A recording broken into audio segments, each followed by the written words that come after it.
இப்ப நடந்துட்டு இருக்கக்கூடிய ரஷ்யா, உக்ரைன் பிரச்சனை, பேச்சுவார்த்தை அப்படிங்கிறவங்களும் சொல்றாங்க. பேச்சுவார்த்தை சுமூகமா நடக்குது. அடுத்தடுத்த கட்டத்துக்கு போயிட்டு இருக்கு. வேகமா நடக்குது.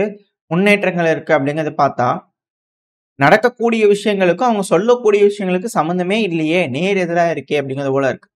ஏன்னா திரும்பவும் ரஷ்யா ஒடெசா ஓப்லாஸ்ட்ல இருக்கக்கூடிய பல பகுதிகளையும் தாக்குதல் பண்ணிக்கிறாங்க. மெயினா அ இஸ்மாயில் போர்ட்ல இருக்கக்கூடிய ஆயில் டிப்போஸ்மென்ட்லாம் பயங்கரமான அட்டாக்ஸ் பண்ணிக்கிறாங்க. ஹெவியான விபத்துகள், சேதங்கள் நடந்திருக்கு.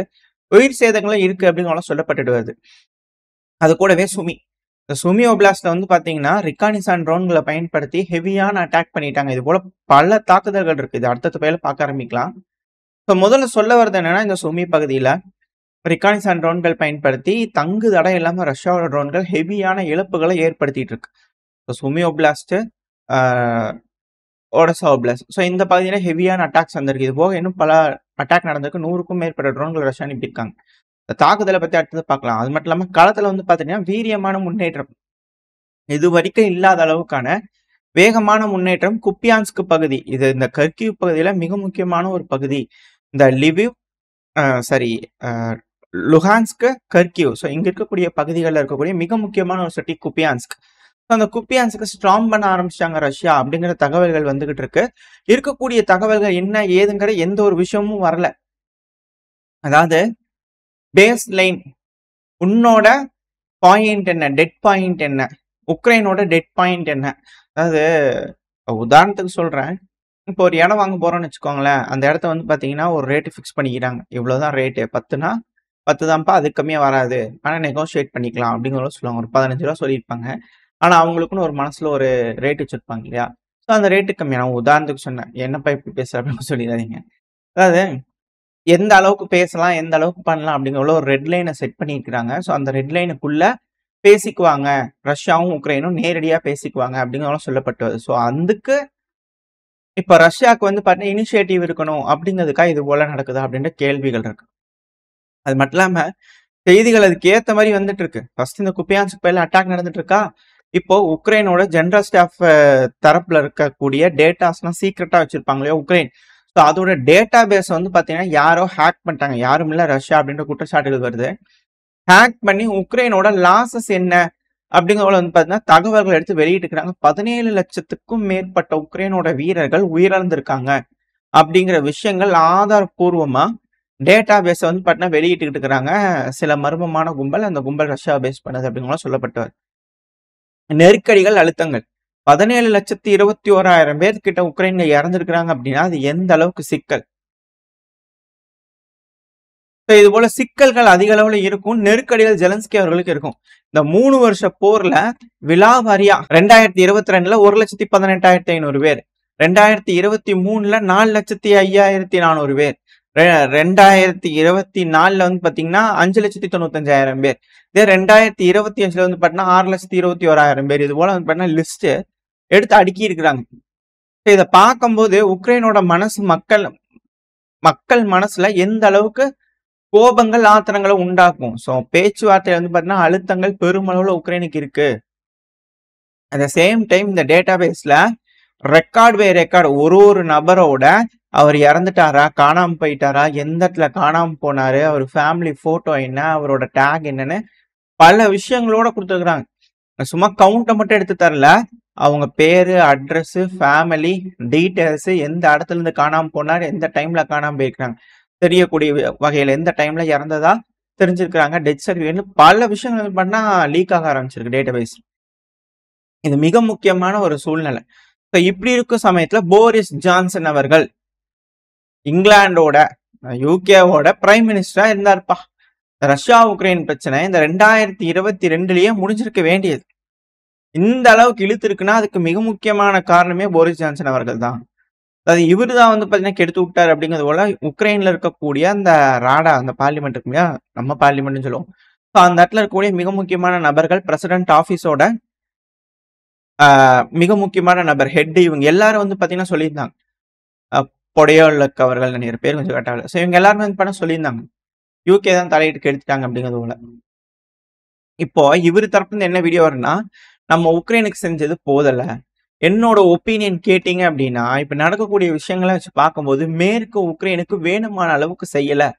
ஏங்க 17,00,000 பேத்த செஞ்சாச்சுங்க. இன்னும் போதுமான அளவுக்கு செய்யலீங்களா? அப்படி போல கேள்விகள் வர ஆரம்பிச்சிருக்கு. ஸோ மக்கள் மத்தியில இது எப்படி வந்து ஹேண்டில் பண்ண போறாங்க? இது என்ன மாரி சொல்லப் போறாங்க? வதந்தி அது இதுன்னு நார்மலா கட்டவிழ்த்து விடுறது தான். ஆனா காணாம போனவர்கள் அப்படிங்கிற எண்ணிக்கை அதிகரிச்சிருக்கு. அதனால தான் உக்ரைன் முழுவதும் போராட்ட களமா மாறிட்டு இருக்கு. மக்கள் போராடிக்கிட்டு இருக்காங்க. ஸோ இப்போ ரஷ்யா ஆயிரக்கணக்கான உடல்கள குடுத்துட்டு இருக்காங்க. ஸோ இதெல்லாம் இருக்கிறதுனால மேலும் மேலும் அழுத்தம். இத ஈஸியா வந்து போலி செய்தி அப்படின்னு சொன்னா யாரும் நம்பிற மாட்டாங்க உக்ரைன்ல இருக்கிறவங்களே. இது போல சிக்கல்கள் உக்ரைனுக்குள்ள இருக்கு. அதே போல வந்து பார்த்தீங்கன்னா ரஷ்யாக்குள்ளேயும் சிக்கல்கள். ரஷ்யால நேத்திக்கு கூட வந்து பார்த்தா தீவிரவாத கும்பல் வந்து உள்ள ஊடுருவிட்டாங்க பிரியான்ஸ்க் பகுதியில அப்படின்னு சொல்லிட்டு இருந்தாங்க. அது கூட இப்ப திரும்பவும் 3 நபர்கள் வந்து பார்த்தா பிடிச்சிருந்துக்கிறாங்க. அதாவது உக்ரைனோட ராணுவத்தை சேர்ந்தவங்க தான் பிரியான்ஸ்க் ஓப்லாஸ்ட் வழியா ஊடுருவி வந்து ரஷ்யாவுக்குள்ள வந்து பார்த்தீங்கன்னா சில தீவிரவாத செயல்கள்லாம் வந்து பார்த்தீங்கன்னா ஈடுபட்டுருக்காங்க. 3 மாசத்துக்கு முன்னாடி நடக்கக்கூடிய அந்த அசம்பாவிதங்கள்லாம் நடந்து இல்லையா? அந்த ட்ரெயின் ஸ்டேஷனுக்கு அடியில வெடிகுண்டு வச்சது. இது போல விஷயங்கள்லாம் செஞ்சது இவங்க தான் அப்படிங்கிறது போல இன்னும் நிறைய பேர் வந்து பார்த்தா இறந்துருந்தாங்க. அந்த இமேஜ்லாம் நான் வைக்கல. வீடியோஸ்லாம் ரொம்ப கொடூரமா இருந்தது. ஏன்னா ரஷ்யாக்குள்ள தீவிரவாத தாக்குதல் பண்ணியிருந்தாங்கன்னா ஸ்பெஷலான கவனிப்புகள் இருக்கும் இல்லையா? அது நடந்திருக்கு சில நபர்களுக்கு. ஸோ பிடிக்கப்பட்ட நபர்களோட இமேஜஸ் பண்ணி நான் உங்களுக்கு காட்டுறேன். ஸோ இது போல நபர்கள்லாம் வந்து பண்ணா பிடிச்சிருக்காங்க. மே மாசம் கூட வந்து பார்த்தீங்கன்னா ஒரு பிரிட்ஜ உடைச்சு விட்டாங்க இல்லையா? பிரியான்ஸ்க் பகுதியில. ஸோ அந்த பிரிட்ஜ உடைச்சு விட்ட மிக முக்கியமான நபர்கள் அப்படிங்கிறதோட சில நபர்கள் உயிரோடையும் பிடிச்சிருக்காங்க. ஸோ அந்த கிளைகள் அசர்பைஜானோட கிளைகள் வந்து பார்த்தீங்கன்னா உடைக்க ஆரம்பிச்சிருக்காங்க ரஷ்யா. அது மட்டும் இல்லாம இப்ப அசர்பைஜானோட நபர்கள்லாம் ரஷ்யால வந்து இருப்பாங்க இல்லையா? இப்ப அண்டை நாடு அப்படின்னாலே வந்து இருப்பாங்க இல்லையா? அ பக்கத்து நாடு தானே அங்க போய் ஏதாவது வியாபாரம் பண்ணலாம், இருக்கலாம் அப்படிங்கிற இருப்பாங்க. இப்ப அவங்க எல்லாத்தையும் வாண்டடா அமெரிக்கா மாரி ரஷ்யா வந்து டிப்போர்ட் பண்ணிட்டு இருக்காங்கன்ற செய்திகள் வந்துகிட்டு இருக்கு.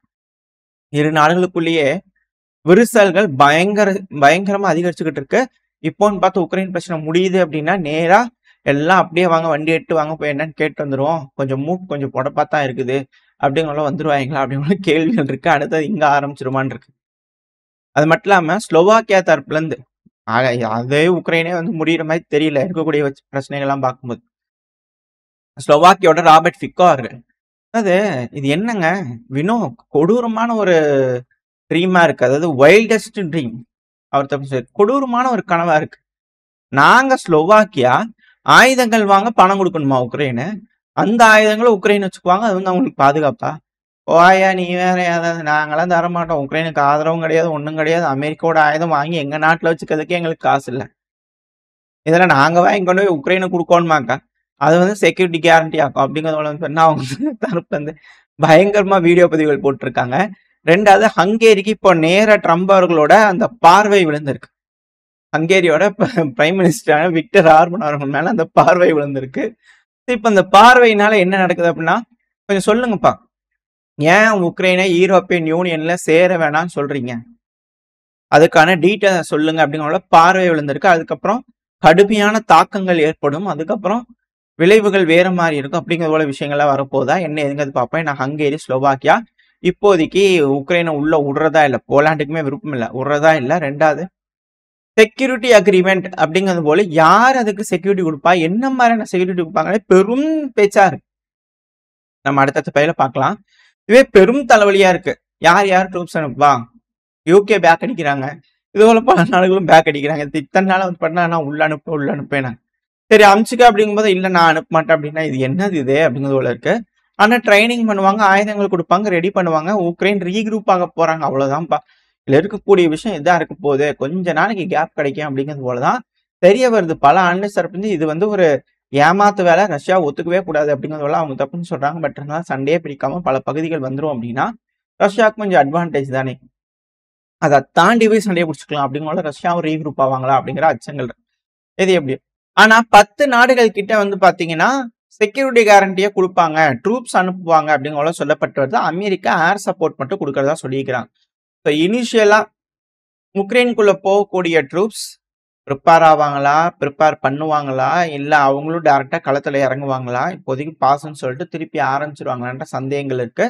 ஸோ என்ன நடக்க போகுது அப்படிங்கிறத வெயிட் பண்ணி பார்க்கலாம். ஓரளவுக்கான தகவல்கள் இந்த பையில பார்த்துருப்போம்னு நினைக்கிறேன். இதோட இந்த பதிவு நான் முடிச்சுக்கலாம். இந்த பதிவு எப்படின்னு உங்களுக்கு பிடிச்சிருக்கா? பிடிச்சுனா லைக் பண்ணிட்டு உங்க ஃப்ரெண்ட்ஸ் நம்மள ஷேர் பண்ணிக்கோங்க. அது கூடவே மறக்காம நம்ம சேனலை சப்ஸ்கிரைப் பண்ணலாம். மறக்காம சப்ஸ்கிரைப் பண்ணிக்கோங்க. இந்த பதிவு நல்லா இருக்கும்னு நம்பிக்கையில் அடுத்த பதிவில் உங்களை சந்திக்கிறேன். Stay safe. பை.